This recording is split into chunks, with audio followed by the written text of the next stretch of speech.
Hey guys, it's Gigi. Today's video is going to be a little bit special. It's been kind of requested for me to do more conspiracy theories. It started with Amanda Bynes and my friend, shouted it out, and a lot of you guys, my new subscribers, have come from there. So I decided to stay true to you guys and give you what you want. And today we're going to be discussing Michael Jackson. And he is one of my biggest inspirations. You guys know I love music. I love everything about it. I love the art of it. I love how music can do so many things for someone. And he is one of my biggest inspirations. He is the king of pop. So, like I said in my last video, these conspiracy theories are alleged. I'm not saying that these are true. I'm not saying that these are false either. I'm just spitting out facts that I found on the internet, facts, and letting you guys make your own mind on what you think about these topics. And like I did last time, there is a warning. There will be talk of death, talk of murder, talk of drugs, lots of dark things. So if you are sensitive to any dark topics, please proceed with caution.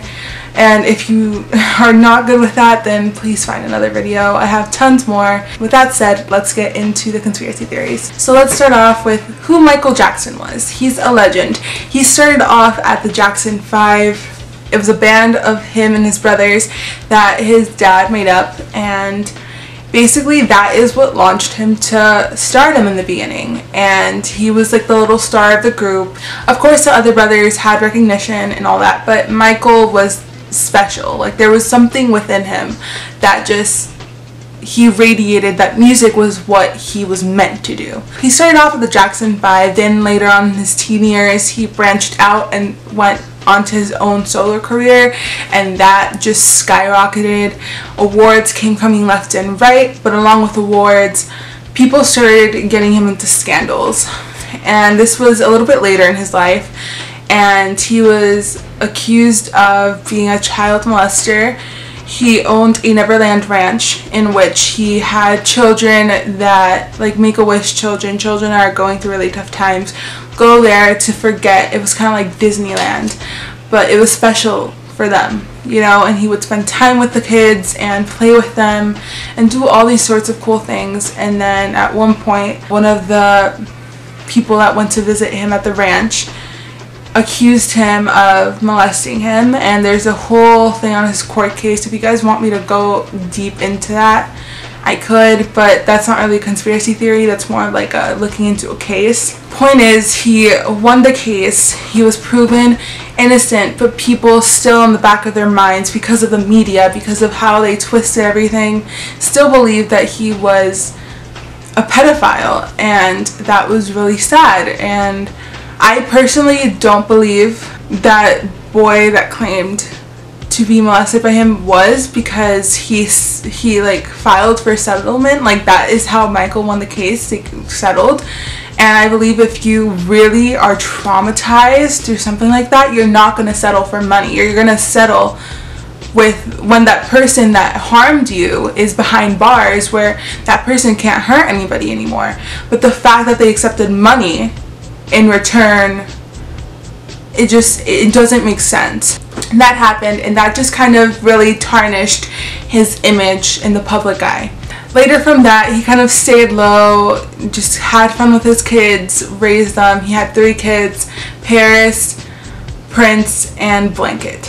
And these kids are so great. Like, I see them now, and I think he did an amazing job raising them as a single father. All of a sudden came the This Is It tour, and this was going to be his final tour, and it was managed by AEG. Now remember that name. AEG was a company that produced this whole tour, that put it all together.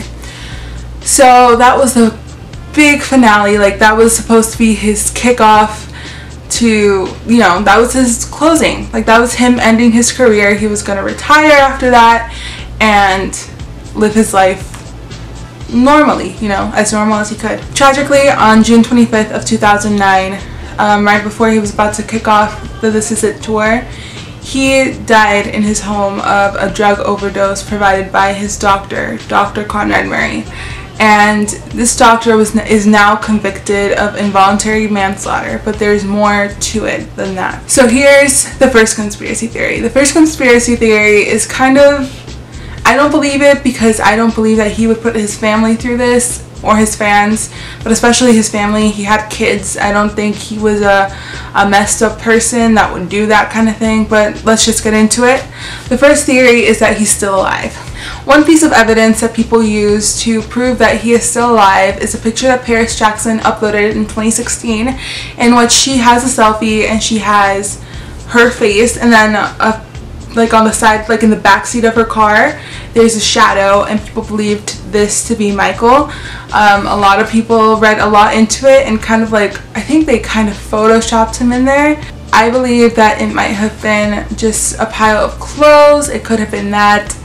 I'm not exactly sure, but I don't believe he would have, first of all, like, put his family through that. Especially at the funeral, you saw Paris Jackson when she was 11 crying because her father had died.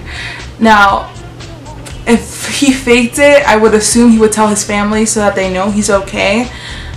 But you could tell the heartbreak. Like, to lose a parent is hard. And you could tell on that child's face that she was broken inside, and it was just heartbreaking to watch.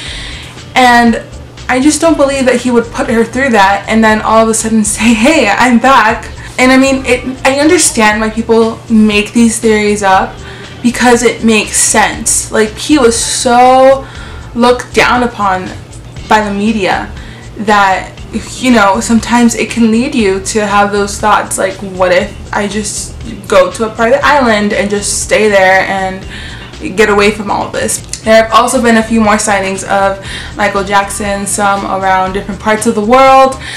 Is it him? I don't think so. Could it be him? Maybe. I don't know. I need more evidence to make this more of a concrete theory, but as for right now, I believe this is just a theory, and it's a theory because a lot of people like myself want to believe he's still alive and his spirit will always be with us, but he is dead. Now we're going to move on to the second theory, which is probably the most plausible of the two, and this one is that he was murdered. This is probably the darkest theory, but also the theory that I believe the most out of both. And basically, he had so many luxuries and disadvantages. Like I said, he was being ostracized by a good part of the world, and there's just one group that he was very afraid of, and I'm not going to mention that group. All I'm going to say is that a lot of the time he used to express that he was going to be killed by a certain unnamed group, and that to me is a little bit scary to think about, because there are bad people out in this world, and it could be possible, but the fact that there's evidence to back this up is what is the most chilling thing. So recently there were letters by the King of Pop himself claiming that they are trying to murder me. One said, "The system wants to kill me for my catalog." There are several notes, and one, he talks about fear of AEG. Now remember AEG, they are the ones who produced his This Is It tour. And Paris Jackson was interviewed by Rolling Stone, and she herself admitted her distaste for AEG because they overwork their artists so much to the point that they break down. They can't sleep. That is what happened to her father. That's what she witnessed. I can't say that that's not true because she was there. I'm not. So, you know, she could just be saying this, but I don't think she has reason to lie about her dad. So, you know, these were the promoters for the tour. And what she also mentioned is that she went to Justin Bieber's Purpose tour, and she saw on her ticket that it was brought to you by AEG Live, which was the same promoters that promoted her dad's tour. She claims that she saw her dad in Justin. He looked incredibly tired. He was doing the moves, but it was kind of robotic. It was kind of like he was just tired and he just wanted to get it over with. And I see that too, because this boy has been doing this since he was a preteen, so it's pretty insane. He hasn't had a true break, and I believe that that's what's happening to him too. She believes it as well, and she just thinks he looks as exhausted as her dad. She also mentioned herself that her dad would drop hints that people were trying to kill him, which matched the notes that were found. So it wasn't just a hearsay, there are actual notes with his signature, with his handwriting in it. What's also very chilling is that Paris isn't the only one person that knew him that came out to say this. Lisa Marie Presley, his ex-wife, also told Oprah the same thing.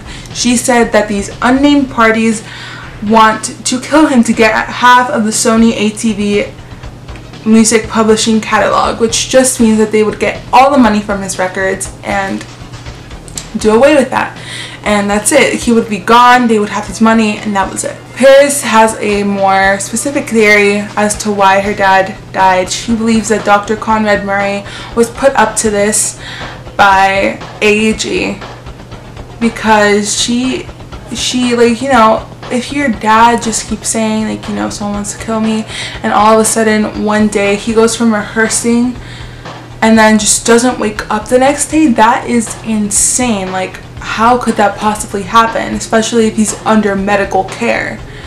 That doctor is supposed to know how much medication to give him so that what happened to him didn't happen. Clearly that's not the case. That's why he was charged with involuntary manslaughter. The thing is, she believes it wasn't so involuntary. There was a representative from AEG at their house the day before his death, and according to sources, this person was speaking very aggressively towards Conrad Murray, and it is believed that this person was threatening him. Honestly, this is the theory that I believe could be true. Again, alleged. I'm going to keep on saying alleged because I don't want to get in trouble for this. But it makes sense. And Hollywood is just so corrupt that it makes total sense that this would be happening. And it's not the first celebrity that you think is, you know, murdered. Let me know if you find any more evidence on my Twitter. I have changed it to It's Gigi Paris, and my Instagram is the same. It's Living Like Gigi. You can also Snapchat me at It's Ganda, spelled G-O-H. Did I say G-O-H? I meant D-O-H. That is all for this theory. I hope you guys enjoyed. If I felt a little bit down, it's because I'm a very big fan of his, and just speaking about him being gone is very impactful for me. It's very sad to speak about, but I felt like it's something that needs to be shared right now, and it's just a theory, like I said, like the Amanda Bynes theory. It's just sadder because he really is gone. But yeah, I hope you guys enjoyed this video. If you did, make sure to give it a thumbs up and subscribe if you haven't already. It really helps me out a lot. And comment any other video suggestions that you would want to see coming from me. I'm open to more conspiracy theories. I'm open to mysteries, beauty, any kind of thing. Just send it my way. Covers, if you guys want me to cover a specific song, let me know and I can start working on it. But as for right now, I am done for today, and I will see you guys in my next video. Bye guys.